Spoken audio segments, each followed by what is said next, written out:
एक समय की बात है जब एक गांव में एक किसान और उसका परिवार साथ रहता था। उसके साथ उसकी बूढ़ी माँ, उसकी पत्नी और एक बेटा रहता था। किसान और उसका परिवार बहुत खुशहाल जीवन जीते थे। किसान दिन भर अपने खेत में खेती करता और शाम को घर लौट आता। किसान और उसका परिवार खेती पर ही निर्भर थे। हर दिन की तरह एक दिन किसान अपने सारे काम खत्म कर घर वापस आ रहा था। किसान जब अपने घर के पास पहुंचता है तो वह देखता है उसकी मां आंगन में काम कर रही है और अचानक चक्कर खाकर गिर जाती है। अरे ये क्या हुआ माँ को? अभी तो वह ठीक थी। मुझे जल्दी से जल्दी जाकर देखना होगा। क्या हुआ है माँ को? फिर वह खड़े होकर सोचने लगता है, अरे कहीं मेरी मां मर तो नहीं गई। और फिर चारों ओर देखने लगता है, शायद कोई मदद को मिल जाए। फिर उसे उसका बेटा दिखता है जो घर के बाहर खड़ा था। बेटा, जरा इधर आके देखो, दादी को क्या हुआ है? आता हूं पिताजी। और फिर वह बालक अपनी दादी की ओर चल पड़ा है। उदास होकर वह अपनी दादी की ओर दौड़ता है और जाकर देखता है और कहता है, दादी तो बेहोश है, इन्हें क्या हुआ? देख रहे हो बेटा, अचानक दादी को क्या हुआ? कुछ देर पहले तक तो बिल्कुल ठीक थी। मुझे समझ में नहीं आ रहा मैं क्या करूं।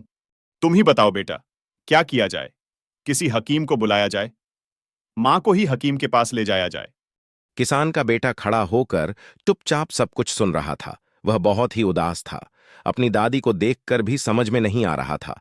अचानक उसकी दादी को यह क्या हो गया। पिताजी, किसी डॉक्टर को बुला लीजिए। डॉक्टर ही देखकर बताएंगे कि आखिर दादी को क्या हुआ है। वैसे तो हमें कुछ भी पता नहीं चल रहा है पिताजी। इस प्रकार वह दोनों आपस में बातें करने लगते हैं और इसका उपाय ढूंढते हैं कि किस डॉक्टर को बुलाया जाए। तभी किसान अपनी पत्नी को आवाज लगाता है जो रसोई घर में खाना बना रही थी। आवाज सुनकर किसान की पत्नी सारा काम छोड़कर चली आती है। किसान की पत्नी किसान को और अपने बेटे को उदास रहते हुए देखकर बहुत ही घबरा जाती है। जैसे ही वह अपनी सास के पास पहुंचकर देखती है, वह समझ जाती है कि यह मर चुकी है। वह बहुत उदास होकर शांत खड़े हो जाती है।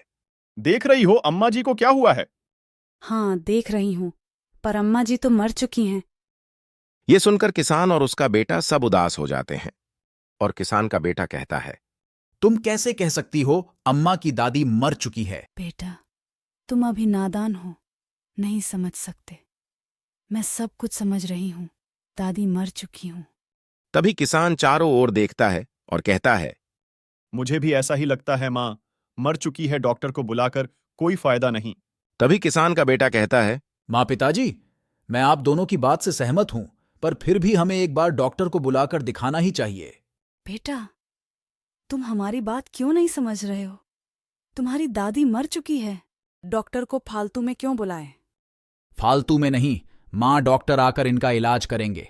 वह देखेंगे कि आखिर इन्हें हुआ क्या है। और अगर दादी मर भी गई है तो क्या हुआ, वह हमें मरने का कारण तो बताएंगे। सब आपस में बातें ही कर रहे थे। तभी उनकी दादी उठ खड़ी होती हैं। बेटा, मुझे अचानक चक्कर आ गया था, इसलिए मैं बेहोश हो गई थी। क्या ये तो हमारे लिए बहुत खुशी की बात है। माँ जी, आप ठीक हैं? हाँ, सच में मां बिल्कुल ठीक है। मैं तो पहले से ही कह रहा था दादी, ठीक है, डॉक्टर को बुलाओ।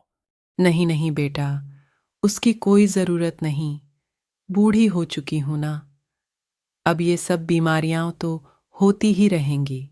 फिर भी मां एक बार में डॉक्टर को बुला ही लेता हूं, चेक करा दूंगा आपको आखिर हुआ क्या था। तभी किसान का बेटा कहता है, मैं तो पहले से ही कह रहा था, पर आप लोगों ने तो मेरी बात ही नहीं सुनी।